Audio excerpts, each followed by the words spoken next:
BBC tulia kidogo, tulia. Now,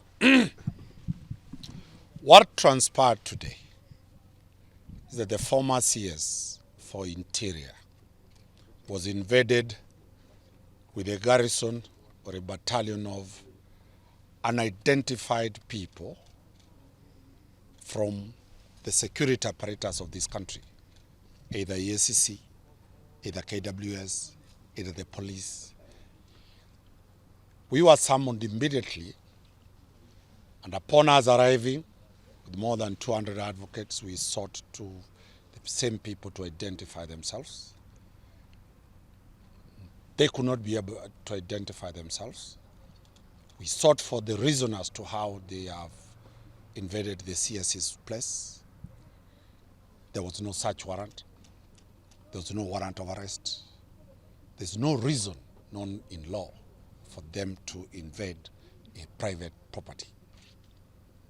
Out of that, we cordoned the CS, took him to a place of safety within his house, and I can confirm to every citizen of this country and the whole world that CS Dr. Fred Matiang'i, former CS for Interior in charge of the police, is safe, is alive. Though our client is apprehensive that such types of unannounced attack might be, one, to frame him, bring guns and put him here, say he's a terrorist. Two, get foreign currency deposited here that is involved in illicit trade of foreign currency. Three, put trophies. Karen is near the national park. They can get trophies of rhinoceros, put it there.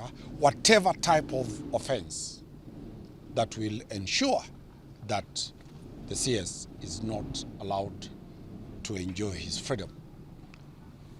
We have reason to believe that this is not an accidental issue, considering that his security detail was downgraded just the other day.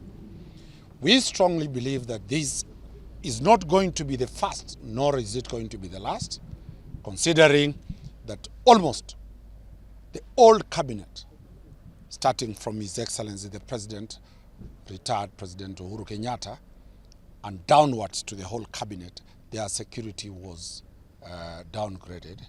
We are worried. We are worried as a country that the rule of the jungle is back. This is not what Kenyans fought for.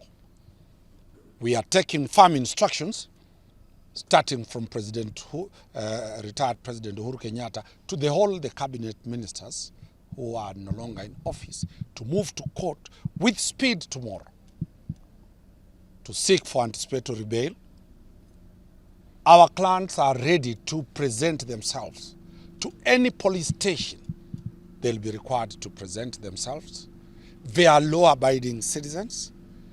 They have not been summoned and they have refused to appear, and therefore their lives are in danger. We are urging the citizens on behalf of the CS Matiang'i to be calm, but to be on the lookout. We are urging the whole country and the whole world to be observant the unfolding events. The former CS for Education's funeral service is tomorrow. We have a very strong belief that this type of commando attacks are aimed to scare the former cabinet secretaries from attending the funeral service of Professor Magwa or attending the final rites. We believe and strongly believe that this country must be governed by the rule of law. We are ready and willing to present CS Matiang'i to any police station of this country. The CS Matiang'i is not avoiding the rule of law.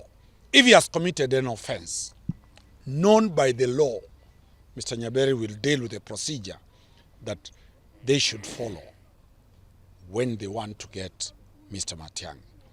Remember, the CS is one of the most illustrious Kenyans who discharged his mandate within the law.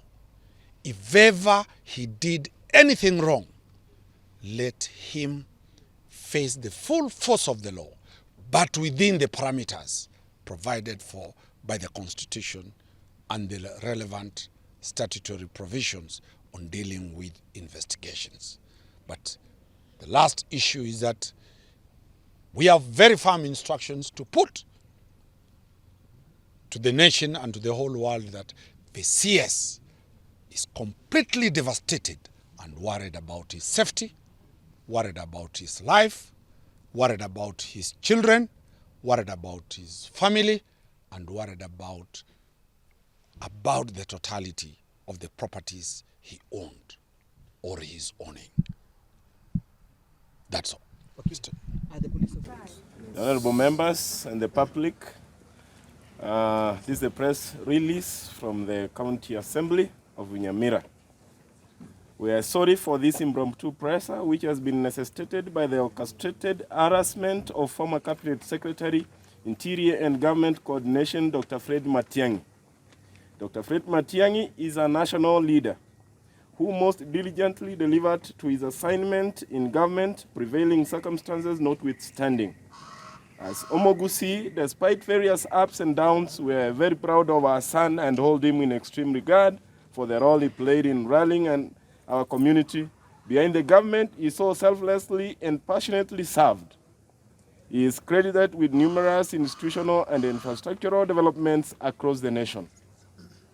We therefore join the rest of Kenyans in condemning the unwarranted raid on his residence yesternight, applied the barrage of lawyers and leaders who made it to his home in time to thwart the otherwise evil scheme of returning our country to the dark era of repression characterized by arbitrary night arrests and other forms of harassment on senior officials. And the members we applaud is our Right Honorable Opposition Leader Raila Odinga and the lawyers led by our son Danston Omari. We single out the two members and their team. Dr. Matiang'i should be accorded the respect due to him, and we certainly stand in solidarity with him as leaders and Kenyans in general. We also condemn those leaders who are clapping at the heinous attempt on Waziri's life.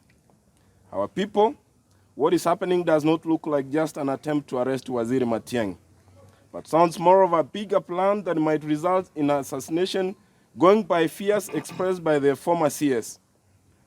We call on investigative agencies to investigate the raid and also request the government to over-enhance security to Dr. Fred Matiang'i. We can confirm that his life is in grave danger.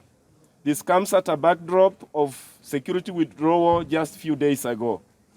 We appeal to the President to remain committed to his promise that state machinery is not abused to whatever end and the rule of law should prevail.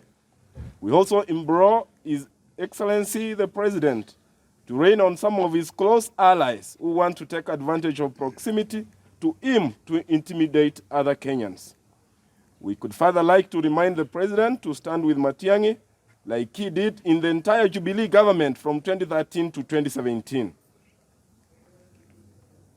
It's in public knowledge that the President was among the strongest supporters of the former Interior CS in the entire government of Jubilee. Regretfully, since Matiang'i vacated office, the Kisii community has been shortchanged, for instance, in the 2022 general election. Nyamira County gave His Excellency Dr. Ruto 37% of the presidential vote that was cast in Nyamira. But he didn't appoint a single cabinet secretary or principal secretary from this county. In fact, no senior government position has been filled from Nyamira, which is in stark contrast with the former government of Jubilee, where CS Matiang'i served beside other senior government officers from this region. We demand our right share of the national cake.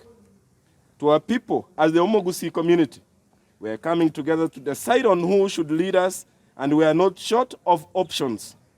Today, we have opened the doors to pursue the unity of Gusii all over the country and abroad.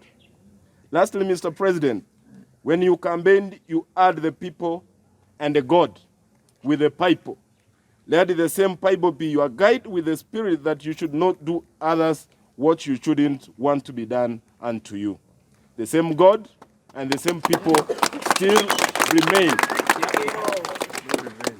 And the Gusii community is one of the prevalent communities we have that you should not rattle. Let our son be respected. Let him be given the security. And we looking and charting our way forward.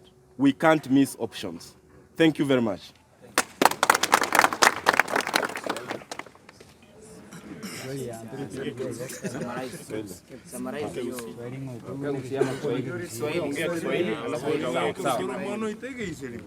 Members of the fourth estate, waheshimiwa wenzangu na wananchi kwa ujumla.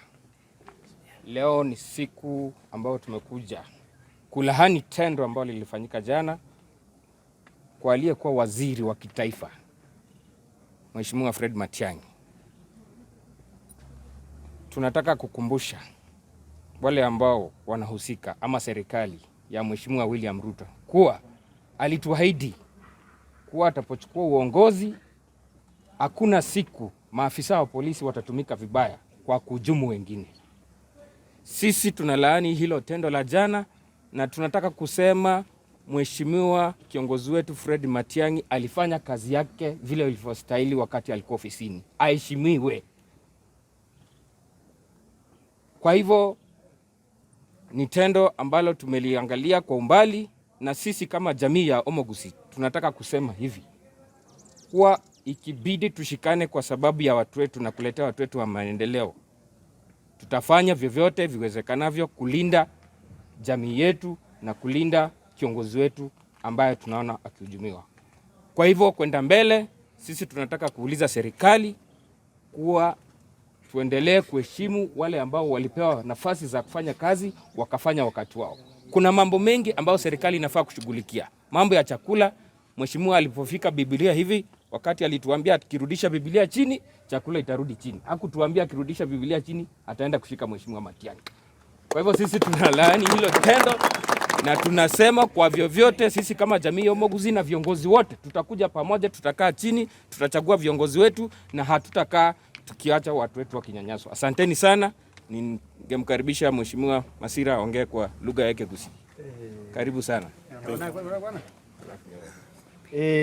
Amangana nkale ndi nyumba. Ono lini jijini jige sungu. Dr. Matiang'i is not an individual. He is an institution and he is an investment that we have as a Gusii community. So whoever is trying or whoever is behind that act, kindly keep off. Because Dr. Matiang'i served the country to his best, and he delivered, indeed he delivered. Actually, sisi tumekasirika. Na tukiambiwa si askari, basi tunataka hao machambazi ambao walienda pale na kususha furugu pale. Ndio tujue ndoro zetu siwe na amani. Kama yeye hakulala jana, sisi pia tulikuwa tunaangalia. Tulikuwa macho yetu yalikuwa pale. We are updated and we need action to be taken.